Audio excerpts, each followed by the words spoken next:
Bonjour, dans cette vidéo, on va travailler sur la rédaction de phrases, comment faire des phrases scientifiques claires et précises.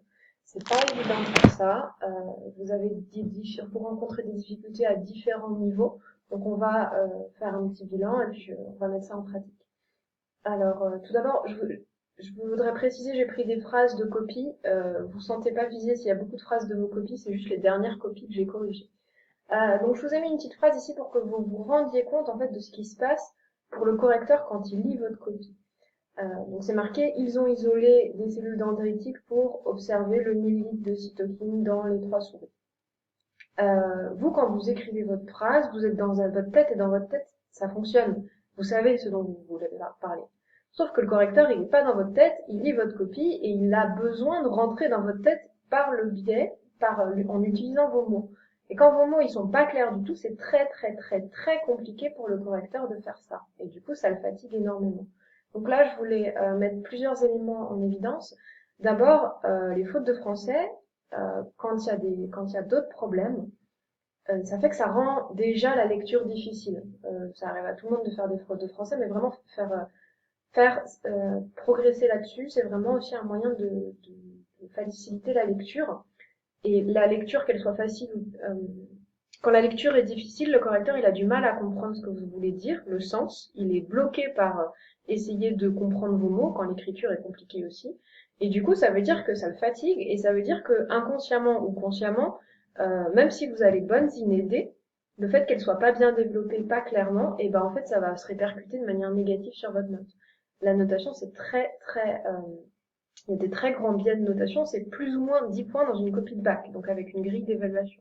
Donc vraiment, utilisez ce facteur pour faire des belles phrases, une copie qui est bien rédigée, qui est agréable à lire, vraiment ça se fait la différence en positif sur la note après. Donc voilà, premier élément, les fautes de français. Deuxième élément, utilisez les mots du graphique pour décrire. Ici, pour observer le limilitre en cytokine, en fait, si la personne avait utilisé ce qui était marqué, c'est pas ce graphique-là, hein, ça aurait déjà été plus facile.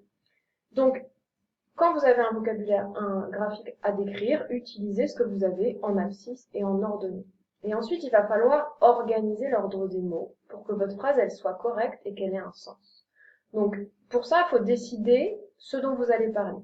Et vous n'allez pas pouvoir parler tout en une seule fois. Une phrase, ça doit être une seule idée. Donc, par exemple, vous allez parler que des souris saines ou que des souris traitées ou que des souris malades.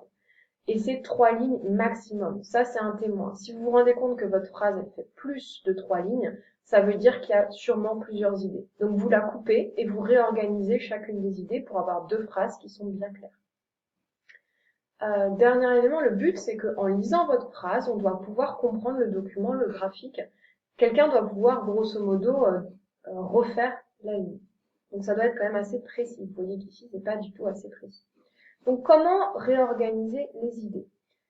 Ici, par exemple, si on cherche à décrire l'évolution des souris saines, on a dit qu'on utilisait les mots du graphique. Donc, on va avoir besoin de citer ça, nombre de contractions successives, pourcentage, force de la valeur initiale, et puis on commence à 100% et on finit à, tac, tac, tac, à peu près 60% au bout de 7 contractions successives. Et ici, on est à 0 contraction successive.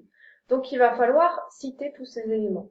Donc, vous prenez, et donc ça, tous ces éléments, c'est juste pour une souris saine. Et donc, si vous citez ça dans n'importe quel ordre, ça va être compliqué à comprendre. Donc, moi, ce que je fais, c'est que au brouillon, je me dis, ok, j'ai besoin de parler de la force de contraction du muscle, de souris saine.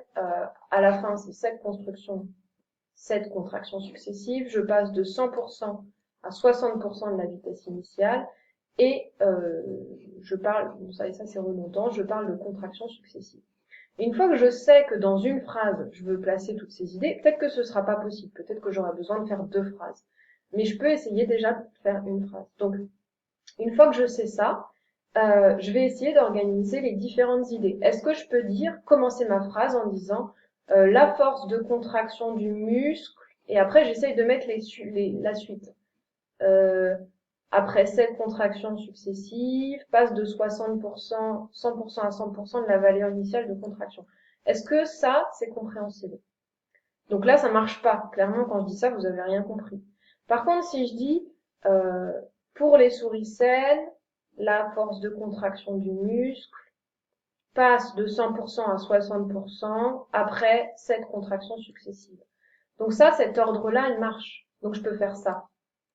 Là, les souris saines passent de tac, tac, tac après 7 contractions successives. Donc une fois que vous avez tous vos éléments, essayez différentes possibilités et puis réfléchissez, regardez, entendez-vous parler entre guillemets et voyez si votre phrase elle est compréhensible ou pas. C'est-à-dire, en fait, ce qui vous manque, c'est le fait de vous relire. Quand vous recevez une copie, je pense, moi quand j'étais au lycée, je recevais mes copies, je les lisais pas, relisais pas parce que c'était difficile à lire. Et en fait, si c'est difficile à lire pour moi qui l'écris, imaginez comment c'est pour les correcteurs qui me corrigeaient à l'époque. Donc, si quand vous vous relisez et que vous avez pris un petit peu de distance, parce que si vous êtes la tête dedans, vous allez trouver ça logique. Si quand vous avez du mal à vous relire, ça veut dire que il y a des difficultés d'organisation et du coup, ça veut dire que votre copie est difficile à lire pour votre correcteur. Donc, voilà, ici je vous ai mis la phrase qui a du sens. Enfin, une phrase, il y a plusieurs possibilités, hein. Une phrase en tout cas qui est organisée. Pensez toujours à commencer par le sujet. Sinon, le correcteur, il a plein d'informations. Vous voyez que c'est quand même une phrase qui est pas évidente, c'est une phrase scientifique qui est précise mais qui est pas évidente à comprendre. Si vous commencez pas par le sujet, le correcteur, il est obligé de tout lire avec plein d'informations différentes, et puis après de se demander si c'est en rapport avec le sujet. Donc c'est vraiment une activité cérébrale qui est beaucoup plus fatigante. Si votre correcteur se fatigue, ça veut dire que ça va se répercuter sur votre note. Donc commencez toujours par le sujet. Alors, je vous propose un autre exercice, enfin un exercice d'application en fait. Refaites exactement la même chose. Ici, je vous propose de faire ça pour la souris P53+, P53-. Juste un petit élément. Là, on n'a pas parlé de la compréhension du graphique. C'est bien sûr indispensable de comprendre le graphique pour avoir une description qui est plus précise, une phrase qui est plus correcte. Mais en fait, ces phrases, même si dans un cas désespéré où vous n'avez rien compris au document, vous pouvez quand même rédiger une phrase qui a à peu près du sens et qui décrit, au moins en quantifiant, donc vous avez les éléments sur lesquels il y a des points dans le jeu, on voit que, vous pouvez au moins avoir une description qui est à peu près correcte. La phrase sera pas parfaite, mais vous pouvez au moins avoir quelque chose de plus correct. Donc voilà, je vous invite à faire pause sur la vidéo, déterminer les éléments qui vont être importants pour décrire l'évolution de cette souris P53+, 53-, et on corrige tout de suite.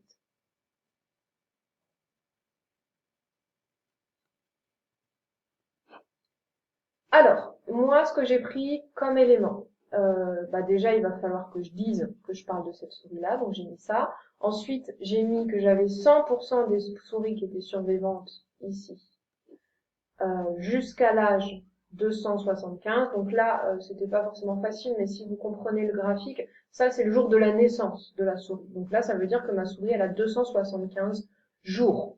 C'est pas après une injection ou des trucs comme ça. Si ça avait été après une injection, ça aurait été bien mieux.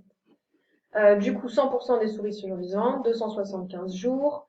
Et puis après, il y a une évolution, une diminution avec à 500 jours, je n'ai plus que 70% des souris survivantes. Donc déjà, vous voyez que là, dans la manière dont j'ai organisé les mots, j'ai pas fait ça n'importe comment. J'ai pas fait 100% puis 70% avec 300 jours et puis 500 jours. Vous voyez que c'est beaucoup plus cohérent de mettre ces deux informations-là ensemble parce qu'elles parlent d'un même point. Ensuite, en fait, j'ai gardé cette organisation dans la phrase que je vous propose ensuite. Pour les souris P53+, 100% des souris, alors là j'ai changé un peu, j'ai mis survivre, j'ai pas pris exactement le terme du graphique parce que je trouvais ça plus clair, jusqu'à 375 jours. Et là, le fait d'utiliser un jusqu'à, ça permet de sous-entendre que c'est après leur naissance. Si ça avait été après une injection, j'aurais pu mettre 100% des souris survivre 275 jours après l'injection de je sais pas quoi. Cependant, alors là je peux soit commencer une nouvelle phrase, j'ai choisi un cependant parce que je trouve qu'il y a une différence. Ici on avait quelque chose de très constant et puis paf, il se passe quelque chose là. Seulement 70% des souris survivent jusqu'à 500 jours. Donc vous voyez que là, en prenant le temps de bien organiser ma phrase, j'ai une version très très condensée. En une seule phrase, je résume grosso modo ce qui se passe. Et cette phrase type, je vais pouvoir la réutiliser une fois que j'y ai réfléchi, que j'ai pris ce temps-là pour organiser mes mots. Je vais pouvoir la réutiliser pour chacune des souris. Et le fait de pouvoir réutiliser cette phrase pour chacune des souris, ça va me permettre d'économiser mon temps, d'économiser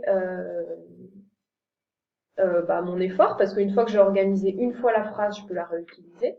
Et ensuite, ça va permettre aussi à mon correcteur de beaucoup mieux s'y retrouver. Parce que le correcteur, il passe son temps à passer de votre copie à sa grille de notation. Donc vraiment, si c'est bien organisé, ça va vraiment beaucoup lui faciliter la vie. Et si ça lui facilite la vie, eh ben, il sera plus content de lire votre copie et ça se répercutera sur votre note.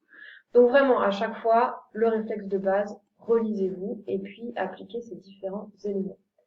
La suite, on fera ça dans la prochaine vidéo. Voilà, j'espère que ça a été clair. Mettez ça en application et je vous retrouve pour une autre vidéo sur la rédaction des phrases et les erreurs courantes bientôt. Voilà, bonne journée.